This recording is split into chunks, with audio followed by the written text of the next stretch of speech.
morning, everyone. Good morning. How's everybody? Awesome. Marvelous. All those sunshiny faces. We're sure happy you're with us this morning. And let's go ahead and open with a prayer as we do all our services here at the church. Hi. Come on in. So I have been at Ministers Conference all week, and wisely I decided not to do a talk this morning. So I have a wonderful guest speaker from Houston, a longtime friend, and a friend who I used to badger about going to ministerial school, and he always said, no, that's not my path, I'm not going to do it. Oh. And so sometime or other this year, Wore him down. he said, I'm going to ministerial school. It works that way. Yeah. It does work that way.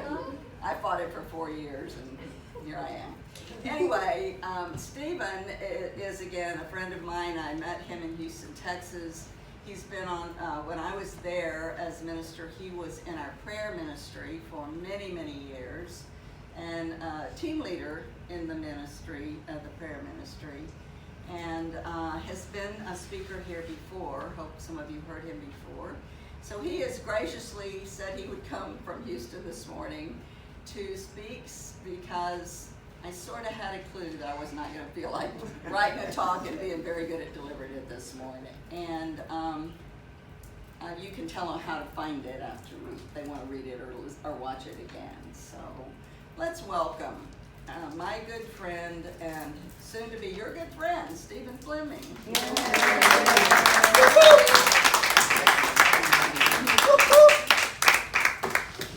Morning. Morning. How are you all this morning? Great. It's funny that Farolyn talks about how I kind of ran away from what is my calling. It's actually been many more years than you all are aware. It was told to me back when I was 8 years old that I would be a minister. And so I was not keen on that idea. And so I ran from that for 40 years. So here I am standing before you, 49 years old, and have decided that this is my path. Can't run from God. No, you can't run. And so my talk today is about taking a stand within our thoughts, from conflict to consciousness. And I named the talk From Conflict to Consciousness because beneath everything that we experience, in order to spring forth out of complacency, sometimes we need that challenge, that conflict, that testing agent to spring us forth to new realizations, new understandings about ourselves.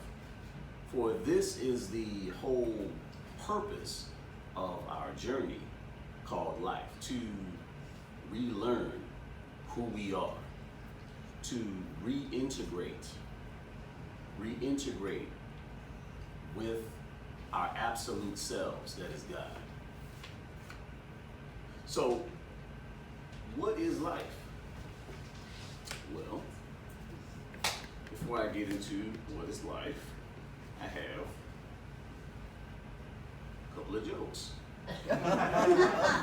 Life is a joke. Life is a joke, yes. That's what. So, all right, I like these two little jokes. So a man goes to a doctor, and so I'm visiting the doctor. If some of you have heard this joke, please don't say anything. Just like, don't get away with it. Right, don't give away the punchline. Man goes to a doctor, and so the doctor says, well, sir, regrettably, you only have 3 minutes left to live. Man jumps back aghast, shocked. What doctor? I mean, what can you do? Is there anything that you can do? And so the doctor thinks about it for a minute and says, I could boil you an egg.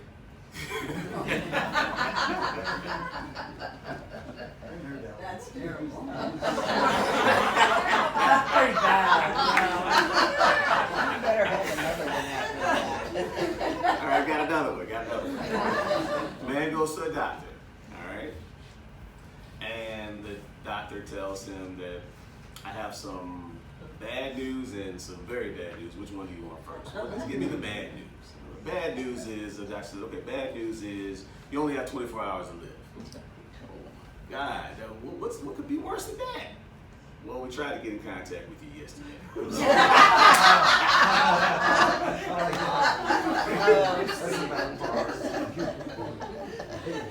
Yeah, I like that.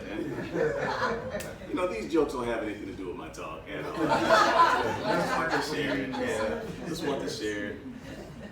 So, what is life?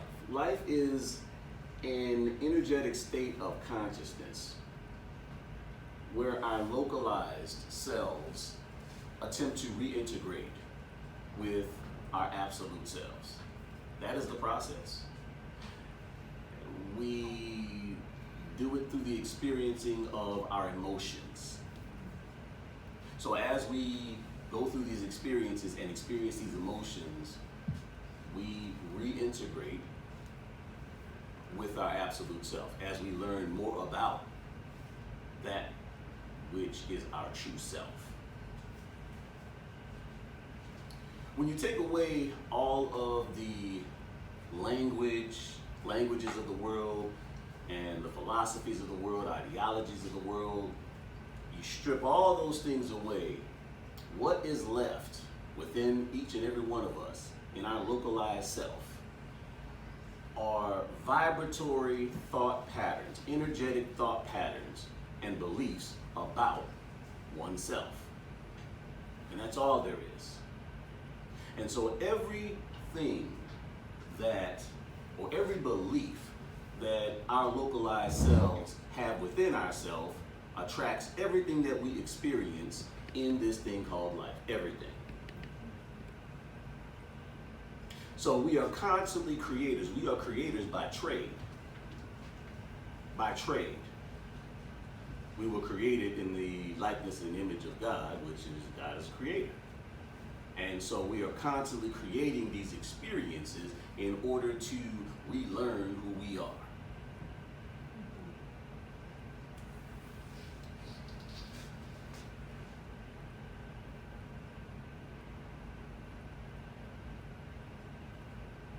So why am I taking all this time to talk about localized selves and things of that nature? And that is just so that we can be reminded that we are much more than we think we are. We are a localized self within ourselves, and we have gotten to know our localized selves for many years, but we are also a collective self. You want to meet some of your collective self? Look at your neighbor. Look at me. I am you as well. You are me as well. You are a part of my collective self. Let us not forget that we are all one. We need testing agents, however. We need testing agents, and that's what life is all about. So we experience a range of testing agents in our life to help act as a springboard and spring us into realizations, into understandings, and into transcending or overcoming situations and things of that nature.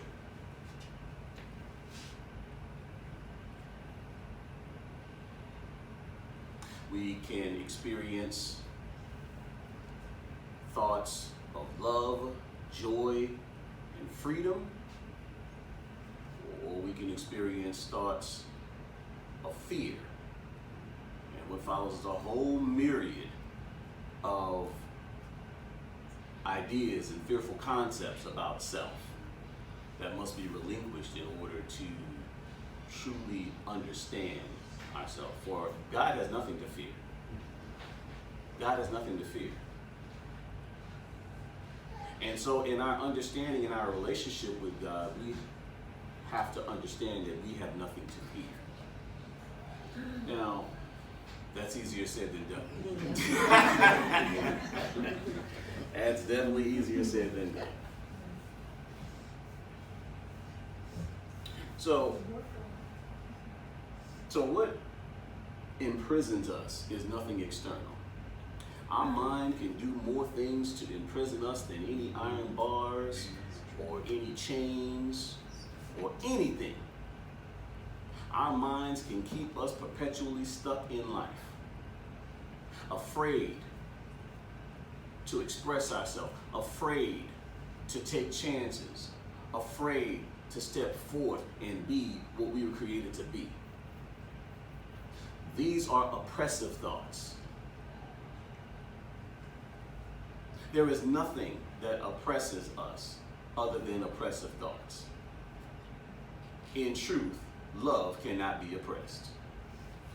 In the relative, however, in this thing called life, where we have testing agents which are accentuated by our fears, yes, we can imprison ourselves.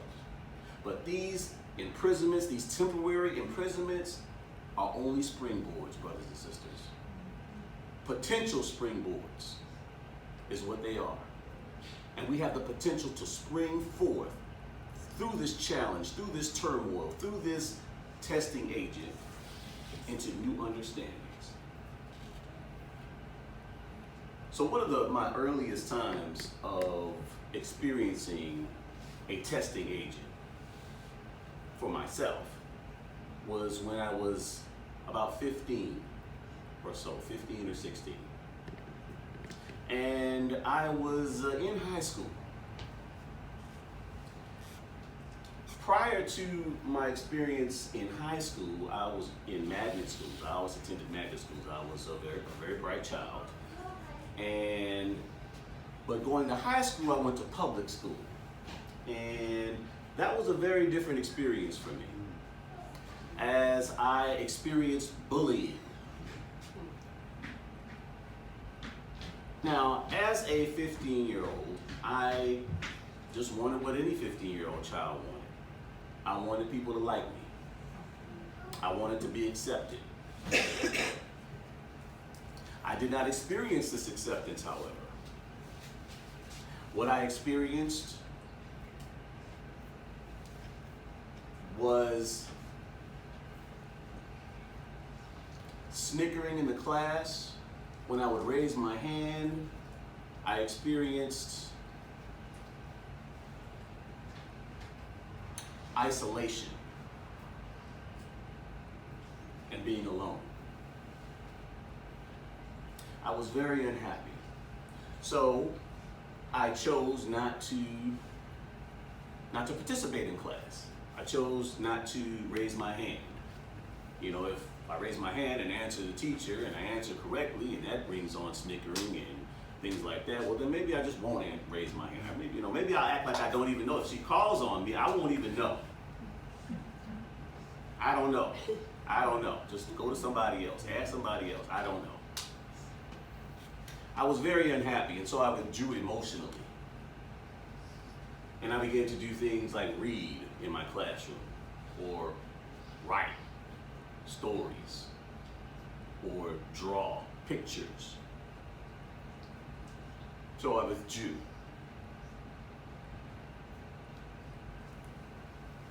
However, the teasing and bullying stopped. And so, believe it or not, I was happy with getting poor grades because my grades began to suffer. And I was okay. It was a nice trade-off for me at that time as a 15-year-old, as long as I was left alone. It was okay that I didn't do well in school. It was okay as long as I wasn't picked on anymore. So I was virtually invisible.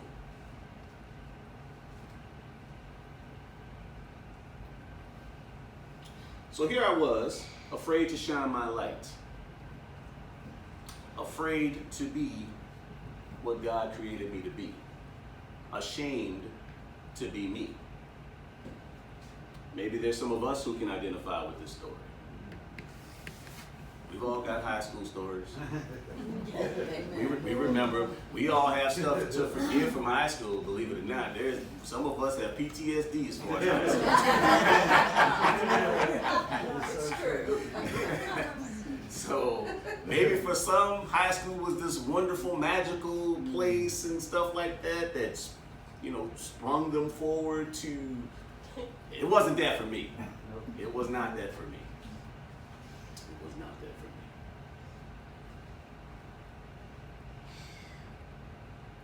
So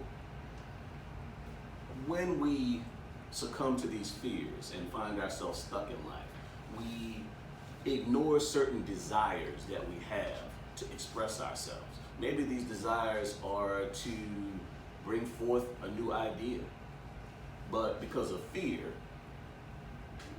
we ignore it. We leave it where it is. Maybe these desires are to express something that will create change, but because of fear, we close our mouths and we don't say anything. Most of these desires come from God. I would like to say all of these desires come from God, but at the same time, I don't know what, the nature of the desire. So, but I can safely say that most of these desires come from our absolute selves. It is a desire to express more and more of the divinity through you, or our divinity through ourselves. And you are the only one that can express it. That's the thing. Out of the, 8 billion people, no one can express a divine idea the way you can. No one. No one. You have a unique perspective and a point of view that we can all benefit from.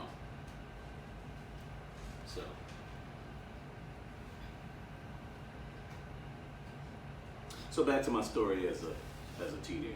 Back to being caught up in my testing agent, in my fear, in my challenge.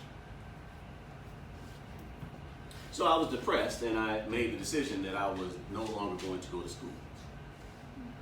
I don't want to go to school anymore. I don't want to deal with this anymore. I remember going to school every morning and feeling knots in my stomach. So one day I decided I'm not going to school anymore. See, Farolyn was looking over at me like, I never knew that. That's right, Farolyn. Yes. Yes. Now, I had a mother that didn't play that. Yeah.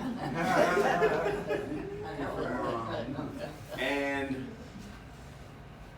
if you weren't sick in our house, you were going to school, period. That's just end of story.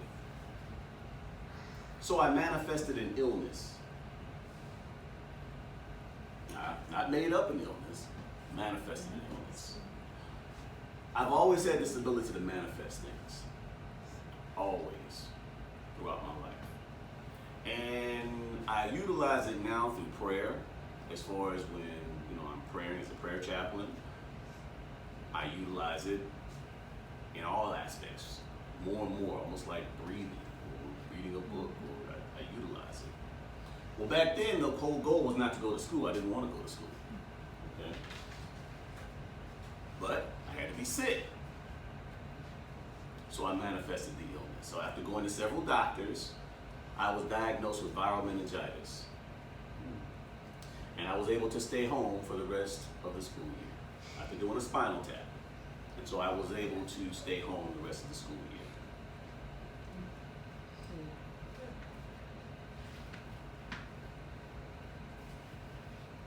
So there are many times in our lives when we find ourselves stuck like this unhappy teenager.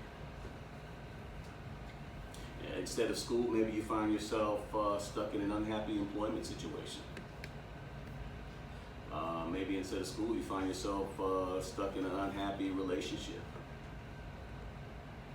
an unhappy situation, an unhappy circumstance. In some way, perhaps all of us can identify with this unhappy teenager.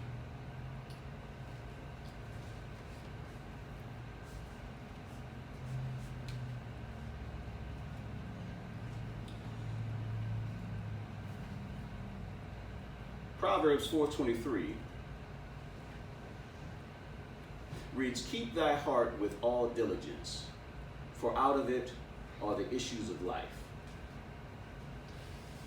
Now, what is the metaphysical meaning of the issues of life? Well, metaphysically, the issues of life are the outcome of our habitual thoughts. As we control our thoughts, we gain control over our destiny. In other words, be mindful of our thoughts. Be mindful, be very mindful, for our thoughts are all powerful. All powerful. You know, science supports this. Science supports this. I'm going to read something to you. In the world of neuroscience and the study of the human brain, many neuroscientists estimate that the human brain has up to 1,000 trillion connections. Functionally related neurons connect to each other and to form neural networks. The more signals sent between two neurons, the stronger the connection grows. Tissue. I got it. There you go. People put them right here on the piano. Appreciate it. I have to do that constantly. All right.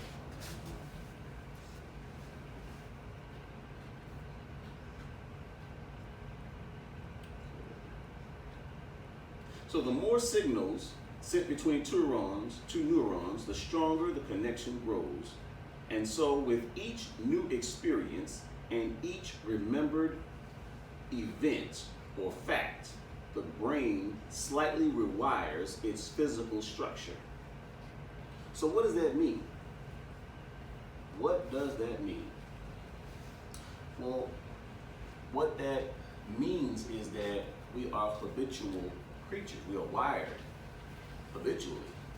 So when we have or create thought patterns, our brain wires to accommodate habitual activity of those thought patterns.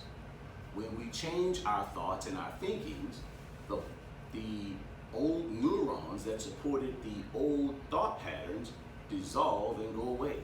And then the brain forms new neural networks, which then support the new habitual thinking. That's something.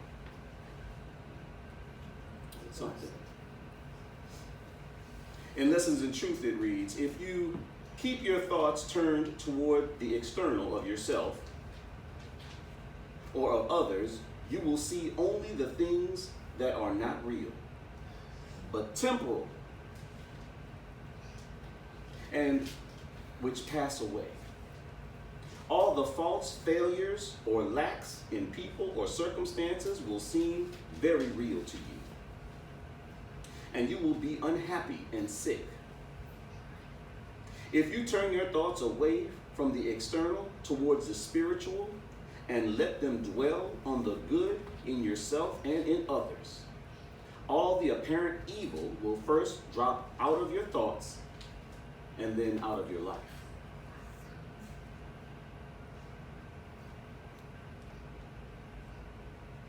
So back to the 15-year-old teenager.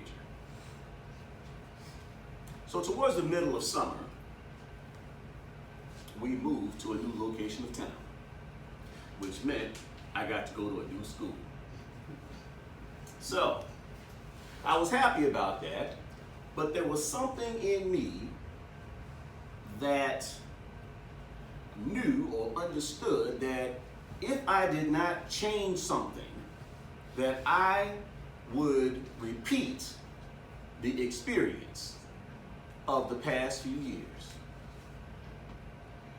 And I did not want that. I didn't know what to do. I didn't really know about forgiveness as a word. I didn't really know about really grasp the concept. I kind of knew about letting things go, so to speak. if there was something that upset me, I was told sometimes to think about it and work through it and let it go. I was like, that was forgiveness for me back then.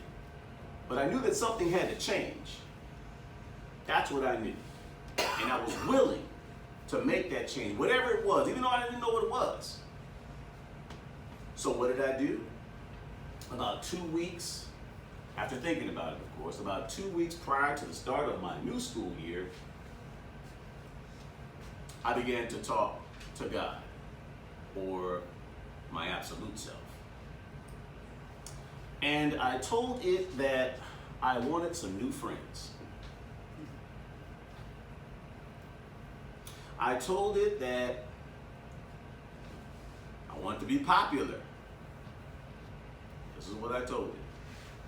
I told God I want to be popular. Now, I had already experienced the contrast of popularity. I had experienced invisibility. I knew what that was like. I didn't want to experience that anymore.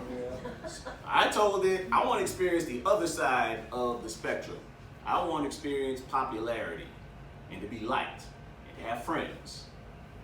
Didn't know how I was going to do that, I didn't know what I was going to do. The only thing I knew was what I wanted the outcome to be.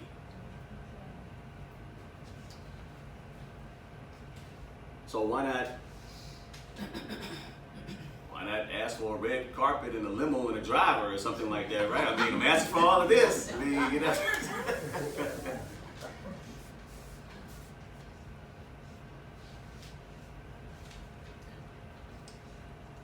So, in Lessons of Truth, it reads, each of us, no matter how insignificant he may be in the world, may receive from God unlimited good of whatever kind he desires and radiate it to all about him. So on the very first day of school, while waiting on the school bus to take me to school, I met Cedric at the bus stop. Turns out Cedric and I had birthdays a day apart from each other. He was February 26th, I was February 27th. So we just struck up a great conversation and talked and laughed and rode the bus together to school, and it was like we had been friends for a long time. Cedric then introduced me to his friend Mike. And Mike and I hit it off as well. What I did not know was that Mike was a football player for the high school football team, and Cedric was captain of the basketball team. That's what I did not know. And so I found myself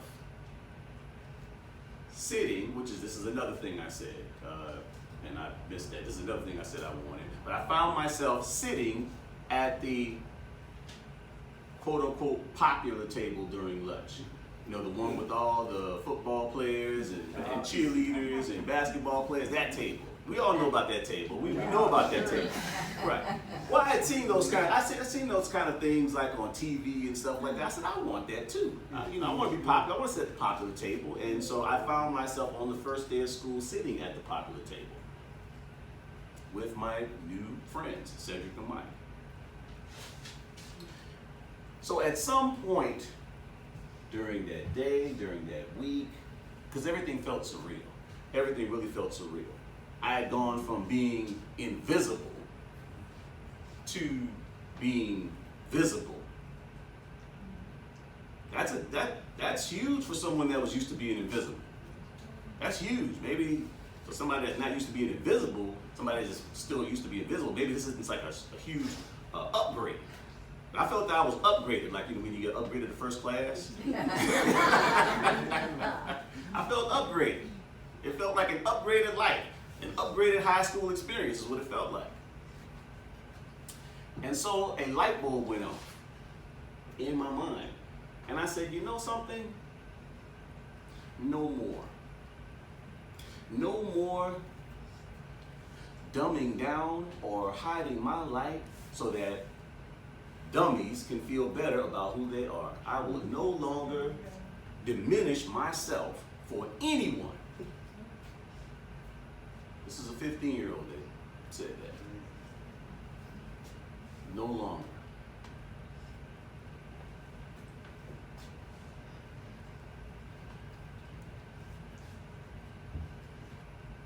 In Romans 12:2 of the Bible, it reads, "Do not copy the behavior and customs of this world, but let God transform you into a new person by changing the way you think.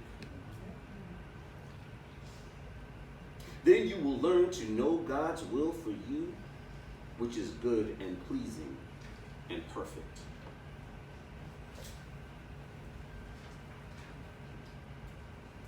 So back to that crazy teenager. A year had gone by, and I was popular. I was known. There was a newfound confidence that I expressed, that I felt. Cedric and Mike were my best friends, but I had other friends. There were actually people who expressed wanting to be me. To me.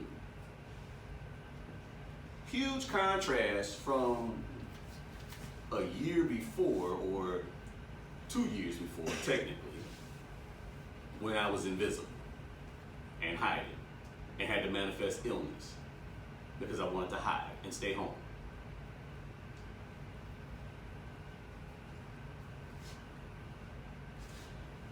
I made a decision that I wanted to graduate with my friends. I was entering 11th grade.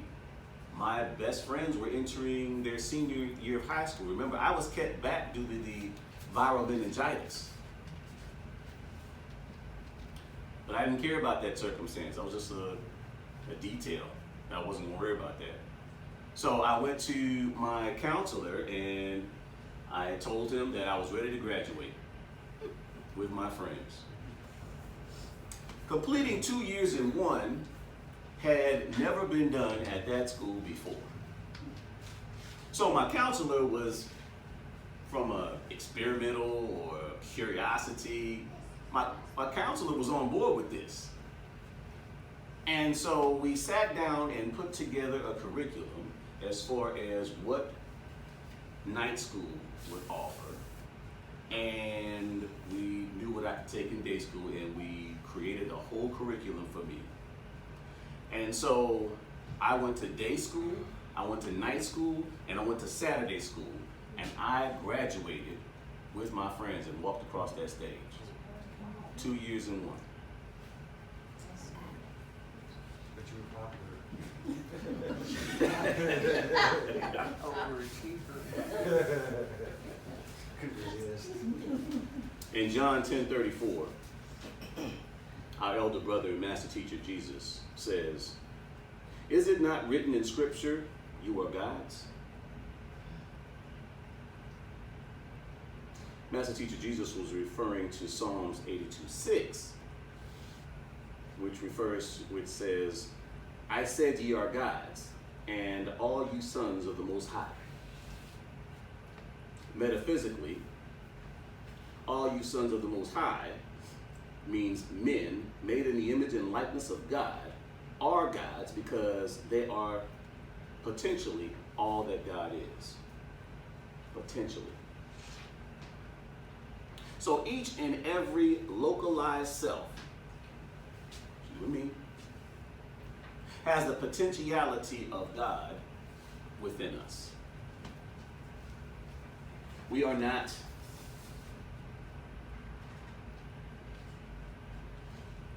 limited in any capacity. It is only our oppressive thoughts that has us think so. We are never limited. Nothing can limit you. Only you can limit you. Your thoughts can limit you. But the same you that can limit you is the you that can set you free. Amen.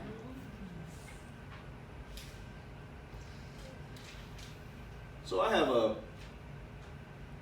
part in Course in Miracles that I want to read really quick as I wrap up. It's a favorite part called Choose Again.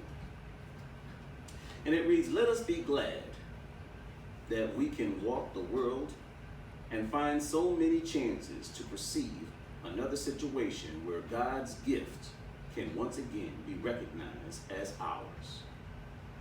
And thus will all the vestiges of hell, the secret sins and hidden hates be gone, and all the loveliness which they conceal appear like lawns of heaven to our sight, to lift us high above the thorny roads we traveled on before the Christ appeared. Hear me, my brothers, hear and join with me. God has ordained, I cannot call in vain, and in his certainty I rest content. For you will hear, and you will choose again, and in this choice is everyone made free. So my brothers and sisters, the next time you come upon a situation that frightens you, that tests you, and you feel fear, remember that it may just be an illusion.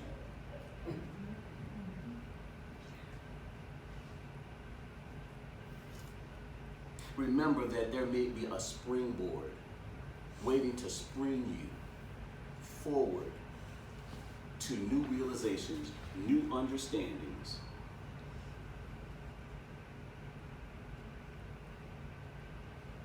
And when you see that and remember that, have courage and run towards what frightens you. Run towards where fear abides. Run towards it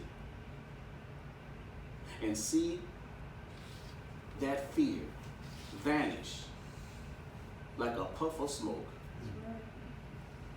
and see what remains. See the love that abides. So my brothers and sisters, go. Be that light that your father and mother meant for you to be. Thank you.